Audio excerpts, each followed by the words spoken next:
Good morning everyone, welcome back to your online classes class first Hindi में। आज हम मात्रा ज्ञान पढ़ेंगे। ठीक है, जो हमारा टॉपिक चल रहा था लास्ट हमने क्या पढ़ा था, अ की मात्रा तक हम पढ़ चुके हैं। आज हम पढ़ेंगे अंग की मात्रा। ठीक है, जिसे हम कहते हैं अनुस्वार। क्या कहते हैं?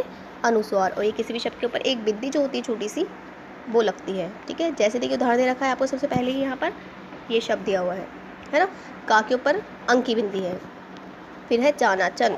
अगर अंक की बिंदी नहीं होती तो ये हो जाता कचन कचन, लेकिन आपको कचन नहीं पढ़ना है। का के ऊपर अंक की बिंदी है, इसलिए क्या पढ़ेंगे? कंचन। क्या पढ़ा जाएगा? कंचन। पलक। चली संग संग।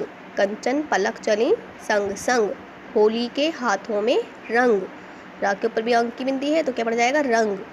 सब पर छाई नई उमंग। उमंग। माँ के ऊपर अंक की बिंदी है तो मंग हो जाएगा, उमंग। चेहरे से पहचान न हो, पता चले जब रह जाए दंग। दंग, क्योंकि दा के ऊपर भी अंक की बिंदी है। ठीक। कंचन पलक चली संग संग, होली के हाथों में रंग। सब पर छाई उमंग, चेहरे से पहचान न हो, पता चले जब रह जाए दंग। इस तरह से आपको और भी यहाँ शब्द दे रखे हैं पढ़ो में। ये शब्द पढ़े हैं। पहला शब्द है मंजन, क्योंकि माँ के ऊपर भी अंक की बिंदी है तो क्या पढ़ा जाएगा? मंजन। तरंग। तिरंगा। पलंग, क्योंकि ला के ऊपर अंक की बिंदी है। ठीक है, तो ल में मिलाएंगे आप, लंग। पलंग। फिर जंगल। गंगा। क्या पड़ जाएगा इसे? मंगल। सुगंध। रंगीन। कुंडल। सिंदूर। मंदिर। कंगन। सुरंग और बंदर। ठीक है, आपको भी अंक की मात्रा की प्रैक्टिस करनी है। ये पूरा आपको पढ़ना है अच्छी तरह से। इसके बाद आती है आपकी अ यानी चंद्र बिंदु। ठीक है, और हम ऐसे आवाज़ निकालेंगे इसकी। चंद्र बिंदु किस तरह से लगता है ना? इस तरह से आपका ये चंद्र बिंदु लगेगा। ओके स्टूडेंट्स, ऐसे कर कर आपको ऊपर चंद्र बिंदु लगाना है। जैसे पहले दे रखा है आपको, नदी किनारे गांव है, तो चंद्र बिंदु का उदाहरण कौन सा शब्द है इसमें? गांव, क्योंकि ग के ऊपर क्या लगा हुआ है? चंद्र बिंदु। नदी किनारे गांव है तो गांव करके पढ़ा जाएगा। अगर ये चंद्र बिंदु नहीं होता तो गाँव हो जाता है ना। अब आप पढ़ेंगे गांव। नदी किनारे गांव है, पेड़ की ठंडी छाँव है। क्या पढ़ा जाएगा? छाँव, क्योंकि छा के ऊपर भी क्या है? चंद्र बिंदु है। छाव नहीं पढ़ा जाएगा, छाँव है। रहता है एक ऊँट यहाँ। ऊँट। क्या पढ़ा जाएगा इसे? ऊँट, क्योंकि ऊ के ऊपर क्या लगा हुआ है? ऊ के ऊपर है चंद्र बिंदु, तो ऊ को हो जाएगा ऊ। ऊँट यहाँ। हाँ हो जाएगा। हा के ऊपर चंद्र बिंदु है तो हाँ, और चंद्र बिंदु नहीं होता तो हा होता है, यहाँ। लेकिन आप पढ़ा जाएगा यहाँ। ऊँट यहाँ। हरी भरी हरी हरी है घास जहाँ। हाँ के ऊपर भी है तो जहाँ। बैठ के नीचे एक पेड़ के, ठंडी मीठी छाँव तले। क्या पढ़ जाएगा इसे? छाँव। आँख। एक और उदाहरण क्या है चंद्र बिंदु का? आँख। लग गई उठे तो देखा, ऊँट के पाँव में। क्या पढ़ जाएगा इसे? पाँव में। 5 घंटियाँ। पाँच के ऊपर भी क्या लगा हुआ है? चंद्र बिंदु। 5 घंटियाँ। नाचे ऊँट बजे घंटियाँ, मन को लुभाए ये घंटियाँ। इसके साथ ही आपको यहाँ पढ़े वाले भी शब्द दे रखे हैं। ये सारे शब्द किसके हैं? चंद्र बिंदु के हैं। सभी पे चंद्र बिंदु लगा हुआ है। इन शब्द को पढ़िए, प्रैक्टिस करिए। देखिए सबसे पहले क्या लिखा हुआ है यहाँ पर? सांप। ठीक है, सांप नहीं है, सांप। क्यों? क्योंकि चंद्र बिंदु है तो उसको आपको इस तरह पढ़ना है, सांप। फिर दूसरा है अंधियारा। अंधियारा। जांघ। तांगा। हंसना। हंसमुख। मांगा। फांदना। क्या पढ़ा जाएगा इसे? फांदना। आंचल। झांका। सांवला। चांदनी। आंगन। आंवला। कुआं। आप भी इन सभी शब्दों को पढ़िए बार बार और इनके प्रैक्टिस करिए। ठीक है, ये सारे चंद्र बिंदु वाले शब्द हैं, इन्हें याद करिएगा। इसके बाद अब आती है अ, है ना, यानी विसर्ग। इसे क्या कहा जाता है? 2 बिंदियों को जो पीछे लगती है शब्द की, विसर्ग। ठीक है, तो अ की मात्रा को क्या कहा जाता है? विसर्ग। और इसमें क्या लगता है? शब्द के पीछे इस तरह से देखिए, ये जैसे पर्याय के पीछे लगा हुआ है, ऐसे करके 2 बिंदियाँ लगी हुई होती हैं। ठीक है, तो क्या पढ़ा जाएगा इसे?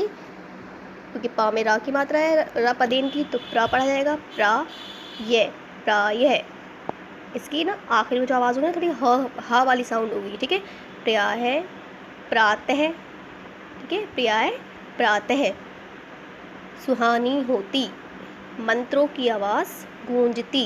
देखो मंत्रों में अंगी बिंदी है जो हमने अभी पढ़ी है, ठीक है। मंत्रों की आवाज़ गूंजती, और चंद्र बिंदु वाला भी आ गया इसमें, क्योंकि गूं हो गया ये ना, गू के ऊपर क्या लगा हुआ है, ऊ की बिंदी है तो गूंजती।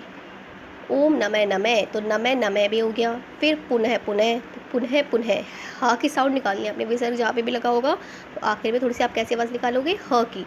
पुनः पुनः, क्रमशः, फिर धीमी हो जाती, तो क्रमश नहीं है ये, क्योंकि शाह के पीछे क्या है, विसर्ग है, तो हा की आवाज़ निकालेंगे क्रमशः, क्रमशः। फिर धीमी हो जाती, बंद हो जाती, शैने शहने, क्या पढ़ेंगे, शैने शहने। इसके साथ ही शब्द भी दे रखे हैं इसके, देखिए जैसे दुख, तो दुख हमेशा कैसे लिखते हैं कि दू के बाद फिर विसर्ग लगाना है, फिर खा लिखना है, तो ये क्या होता है, दुख, ठीक है। दुख इस तरह से लिखा जाता है, क्या हो गया ये, दुख। फिर देखिए क्या लिखा है, नी के बाद विसर्ग लगा हुआ है, तो नी सहाय, नी सहाय। फिर है अक्षरश, ठीक है, अक्षरश नहीं अक्षरश है, क्या पढ़ा जाएगा, अक्षरश है। अनंत, अनंतः, क्योंकि ता के पीछे क्या है, विसर्ग है, तो हम पढ़ेंगे अनंतः।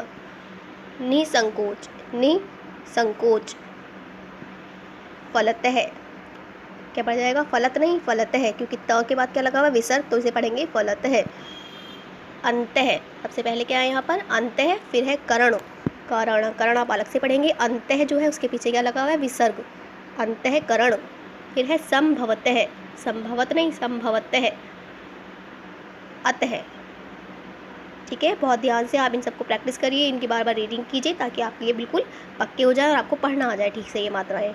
इसके बाद आपको यहाँ दे रखा है सुंदर सुंदर लिखो, आपको यही शब्द बार बार यहाँ लिखने हैं अच्छे अच्छे करके। क्या क्या लिखना है, पहले इधर लिखना है क्रमशः है, इधर लिखना फलतः है, मूलतः है और प्रियाय, ठीक है। इन सबको नीट एंड क्लीन आप कंप्लीट करेंगे। इसके बाद ये आपका होमवर्क है, ठीक है। देखिए जो हमने मात्राएं पढ़ी हैं आज अंग अ और अह की, तो इन्हें अयोगवाह कहते हैं, तीनों को क्या कहा जाता है, अयोगवाह। और हमने अ से अ तक जो पढ़े हैं वो सारे स्वर हैं, ठीक है। तो इन शब्दों के हमने आज इन वर्णों के हमने क्या पढ़ी है, मात्राएं, तो उससे रिलेटेड आपको ये आपको होमवर्क दिया गया है। सबसे पहला प्रश्न आपके पलक के संग कौन जा रहा है, क्या पढ़ा है हमने, कंचन, है ना। तो आपको यहाँ उत्तर सिर्फ एक शब्द में लिखना है, कंचन। दूसरा प्रश्न है आपका सब पर क्या छाई, तो आपको क्या लिखना है, उमंग। नदी किनारे क्या है, गांव। पेड़ के नीचे कौन बैठा है, ऊंट। ये कंप्लीट करना है। इसके बाद प्रश्न नंबर 5 आपको दिया हुआ है, ठीक है, कि आपको मात्राएं लगानी, ठीक है। अंग अ और अह की क्या क्या कहते हैं, अनुस्वार, चंद्रबिंदु और विसर्ग।